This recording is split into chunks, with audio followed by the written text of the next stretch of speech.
নমস্কাৰ মই মজিদ বন্ধুসকল লগতে চাওক আজি সন্ধিয়াৰ 7টা গুৰুত্বপূৰ্ণ খবৰ। প্ৰথমটো খবৰ, ৰেচন কাৰ্ড থাকিলে ভাল খবৰ। ৰেচন কাৰ্ডৰ জৰিয়তে কাইলৈৰ পৰা সুলভ মূল্যত লাভ কৰিব মচুৰ দাল, চেনি আৰু নিমখ। এই সন্দৰ্ভত হিতাধিকাৰীয়ে পৃথকে দিব লাগিব ফিংগাৰপ্ৰিণ্ট। সাজু হওক ৰেচন কাৰ্ডৰ হিতাধিকাৰীসকল। কাইলৈৰ পৰা ৰেচন কাৰ্ডৰ জৰিয়তে পাব 1 কেজিকৈ মচুৰ দাল, 1 কেজি চেনি আৰু 1 কেজি নিমখ। 10 আগষ্টৰ পৰা হিতাধিকাৰীয়ে সুলভ মূল্যত পাব দাইল, চেনি আৰু নিমখ। প্ৰতি কেজি দাইলৰ দাম 70 টকা, প্ৰতি কেজি চেনিৰ দাম 30 টকা সুলভ মূল্যত তেওঁলোকে লাভ কৰিব। সুলভ মূল্যৰ দোকানত পৃথকে এই সন্দৰ্ভত দিব লাগিব ফিংগাৰপ্ৰিণ্ট। আৰু চৰকাৰে নিৰ্ধাৰিত মূল্যতকৈ 1 টকাও বেছিকৈ ল'ব নোৱাৰিব দোকানীয়ে।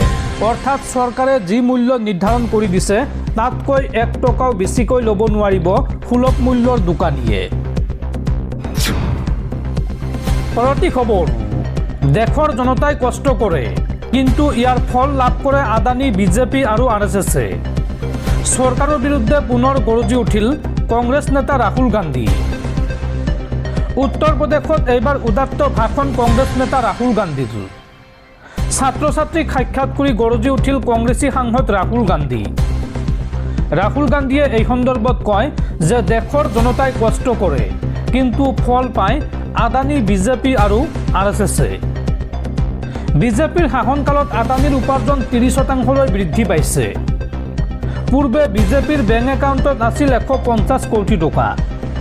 এতিয়া বিজেপিৰ বেংক বেলেঞ্চ 10,000 কোটি টকা। দেশৰ জনতাক বিপথে পৰিচালিত কৰি ছিষ্টেম চলাই আছে প্ৰধানমন্ত্ৰীয়ে। ভোট চুৰি আৰু ভোটাৰ তালিকাৰ খেলিমেলি কৰি তেওঁলোকে দেশৰ শাসন লৈছে। প্ৰতিটো সংস্থাতে তেওঁলোকে নিয়োগ কৰিছে RSSৰ মানুহ। শিক্ষাৰ্থীয়ে পঢ়া শুনাৰ নামত লাখ লাখ টকা খৰচ কৰে, কিন্তু এতিয়া দেশত সংস্থাপনৰ বাবে পথ নাই। প্ৰতিটো শিক্ষানুষ্ঠানে আপোনাক মাত্ৰ এখন চাৰ্টিফিকেটহে প্ৰদান কৰে, কিন্তু সেই চাৰ্টিফিকেটখনে আপোনাক দিব নোৱাৰে সংস্থাপন।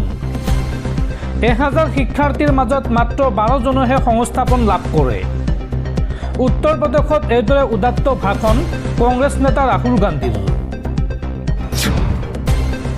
পৰৱৰ্তী খবৰ, মাটি বাৰী কাম কাজক লৈ আহি গ'ল ডাঙৰ খবৰ। ৰাজ্যত অতি শীঘ্ৰে আৰম্ভ হ'ব মিছন বসুন্ধৰা 4.0। মিছন বসুন্ধৰা 4.0ৰ জৰিয়তে চৰ অঞ্চলত চলিব ডিজিটেল জৰীপ। আৰু মাটি বাৰী কাম কাজ কৰিবলৈ আপুনিও সাজু কৰক নথি পত্ৰ। মাটি বাৰীৰ কাম কাজক লৈ আহি গ'ল ডাঙৰ খবৰ। 25 ডিচেম্বৰত ৰাজ্যত মুকলি হ'ব মিছন বসুন্ধৰা 4.0। আপুনি সাজু কৰক নথি পত্ৰ। মাটি বাৰীৰ নামজাৰি, বাটোৱাৰা আদিৰ বাবে সাজু কৰক নথি পত্ৰ। চৰ অঞ্চলত মিছন বসুন্ধৰা 4.0ৰ জৰিয়তে চলিব ডিজিটেল জৰীপ। বৰাক উপত্যকাত ভূমিৰ অধিকাৰ নিশ্চিতকৰণ কৰা হ'ব। মৰাণ, মটক, আহোম, চুতীয়া, কোচ ৰাজবংশী আৰু অন্যান্য থলুৱা সম্প্ৰদায়ৰ বাবে ভূমিৰ অধিকাৰ নিশ্চিতকৰণ কৰা হ'ব। এই কথা জনাই ৰাজ্যৰ মুখ্যমন্ত্ৰী হিমন্ত বিশ্ব শৰ্মাই। লগতে আধুনিক প্ৰযুক্তি আৰু স্বচ্ছ ব্যৱস্থাপনাৰ জৰিয়তে সুৰক্ষিত আৰু সহজলভ্য কৰি তোলা হ'ব ভূমি সম্পৰ্কীয় অধিকাৰ। দৰ্শকসকল, আৰু বহুতো গুৰুত্বপূৰ্ণ খবৰ আছে। তাৰ আগতে আপোনাক জনাওঁ যে যদি আপুনি এতিয়ালৈকে এইটো ভিডিঅ'ত লাইক কৰা নাই তেন্তে এতিয়াই ভিডিঅ'টোত লাইক কৰি দিয়ক। আৰু এনেকুৱা ধৰণৰ ভিডিঅ'সমূহ নিতৌ চাবলৈ চেনেলটো ছাবস্ক্ৰাইব কৰি কাষত থকা বেল আইকনটো প্ৰেছ কৰি ৰাখক। পৰৱৰ্তী খবৰ, নিৰ্বাচনৰ সময়ত সপ্তাহত অসমলৈ দুবাৰকৈ আহে প্ৰধানমন্ত্ৰী, গৃহমন্ত্ৰী। কিন্তু এতিয়া অসমত বানপানী হ'ল, 95 জন মানুহ মৰিল, হাজাৰ হাজাৰ লোকে হেৰুৱালে নিজৰ ঘৰ বাৰী। কিন্তু এতিয়া এবাৰো আহিবলৈ সময় নাপালে প্ৰধানমন্ত্ৰী, গৃহমন্ত্ৰীয়ে। গুজৰাটত বানপানী হ'লে ঢপলিয়াই যোৱা প্ৰধানমন্ত্ৰী, গৃহমন্ত্ৰী অসমলৈ কিয় নাহে? এই সন্দৰ্ভত চৰকাৰক খুৰদাৰ সমালোচনা সৌদ অসম ছাত্ৰ সন্থাৰ।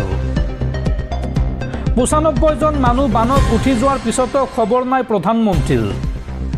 নিৰ্বাচনৰ সময়ত সপ্তাহত অসমলৈ দুবাৰকৈ আহে প্ৰধানমন্ত্ৰী, গৃহমন্ত্ৰী। অসমৰ বানৰ 15 দিন পাৰ হৈ যোৱাৰ পিছতো সময় নহ'ল মোদী আৰু অমিত শ্বাহৰ। অসমৰ বান পৰিস্থিতিত প্ৰধানমন্ত্ৰী নহাক লৈ এইবাৰ গৰজি উঠিল সৌদ অসম ছাত্ৰ সন্থাৰ সভাপতি উৎপল শৰ্মা। গুজৰাটত বান হ'লে ঢপলিয়াই যোৱা প্ৰধানমন্ত্ৰী গৃহমন্ত্ৰী অসমলৈ কিয় নাহে? বেলেগ ৰাজ্যত গৈ নাচনিৰ স্বাগতম গ্ৰহণ কৰিবলৈ সময় আছে প্ৰধানমন্ত্ৰী মোদীৰ, কিন্তু অসমৰ জলপ্ৰলয়ৰ সময়তহে আহুৰি নাপালে প্ৰধানমন্ত্ৰীয়ে। অসমৰ মুখ্যমন্ত্ৰীয়ে দিল্লীৰ ওচৰত হেনো হাত পাতিবলৈ লাজ পায়, কিন্তু বানাক্ৰান্ত ৪-৫ দিন অনাহাৰে অনিদ্ৰাই থাকিলে লাজ নালাগে নেকি? আছুৰ সংবিধান দিৱসৰ দিনটোতে চৰকাৰক এইদৰে খুৰদাৰ সমালোচনা সৌদ অসম ছাত্ৰ সন্থাৰ। পৰৱৰ্তী খবৰ, আগষ্ট মাহতে দুটাকৈ বিৰল মহাজাগতিক পৰিঘটনাৰ সাক্ষী হ'ব সমগ্ৰ বিশ্ববাসী। 12 আগষ্টত বিশ্বত হ'ব পূৰ্ণ সূৰ্যগ্ৰহণ, আনহাতে 28 আগষ্টত হ'ব আংশিক চন্দ্ৰগ্ৰহণ। ইয়াৰ প্ৰভাৱ ক'ত ক'ত পৰিব চাওঁ আহক। পবিত্ৰ শাওণ মাহতে দুটাকৈ মহাজাগতিক পৰিঘটনাৰ সাক্ষী হ'ব সমগ্ৰ বিশ্ববাসী। আগষ্ট মাহতে হ'ব বিৰল সূৰ্যগ্ৰহণ আৰু চন্দ্ৰগ্ৰহণ। 12 আগষ্টত বিশ্বত হ'ব পূৰ্ণ সূৰ্যগ্ৰহণ। এই সূৰ্যগ্ৰহণ গ্ৰীণলেণ্ড, আইচলেণ্ড, উত্তৰ স্পেইন, পৰ্তুগালৰ উত্তৰ পূব অংশত দেখিবলৈ পোৱা যাব। লগতে উত্তৰ ৰাছিয়াৰ কিছু অংশ আৰু উত্তৰ আটলাণ্টিক মহাসাগৰৰ ওপৰত এই দৃশ্যমান হ'ব এই গ্ৰহণ। আনহাতে 28 আগষ্টত হ'ব আংশিক চন্দ্ৰগ্ৰহণ। এই চন্দ্ৰগ্ৰহণ ইউৰোপ, কানাডা, আমেৰিকাৰ উত্তৰ পশ্চিম আফ্ৰিকা এইসমূহ দেশত দেখিবলৈ পোৱা যাব। লগতে ভাৰতৰ উত্তৰ দিশৰ কিছু অংশত দৃশ্যমান হ'ব এই গ্ৰহণ। এই সময়ছোৱাক ইক্লিপছি ছিজন বুলিও জনা যায়। পৰৱৰ্তী খবৰ, ৰাজ্যবাসীলৈ বেয়া খবৰ। এতিয়াৰ পৰা কাজিৰঙা ৰাষ্ট্ৰীয় উদ্যানত উঠিব নোৱাৰিব চেলফি। কাজিৰঙা ৰাষ্ট্ৰীয় উদ্যানত নিষিদ্ধ হ'ব মোবাইল ফোন। কাজিৰঙা ৰাষ্ট্ৰীয় উদ্যানলৈ যাম বুলি ভাবি আছে নেকি? মনোমোহা প্ৰাকৃতিক পৰিৱেশৰ মাজত ফটো তুলিম বুলি ভাবিছে নেকি? যদি ভাবিছে তেন্তে সেই আশা বাদ দিয়ক, কিয়নো কাজিৰঙা ৰাষ্ট্ৰীয় উদ্যানত নিষিদ্ধ হ'ব মোবাইল ফোন। সমান্তৰালভাৱে বৃদ্ধি পাব জীপ ছাফাৰী আৰু হাতী ছাফাৰীৰ নিৰিখ। কাজিৰঙা ৰাষ্ট্ৰীয় উদ্যানত পৰ্যটকৰ বাবে নিষিদ্ধ হ'ব মোবাইল ফোন। এতিয়াৰ পৰা পৰ্যটকে মোবাইল ফোন লগত লৈ কাজিৰঙা ৰাষ্ট্ৰীয় উদ্যানত প্ৰৱেশ কৰিব নোৱাৰিব। আগন্তুক পৰ্যটন বৰ্ষৰ পৰা ৰাষ্ট্ৰীয় উদ্যানখনত প্ৰযোজ্য হ'ব এইসমূহ নিয়ম।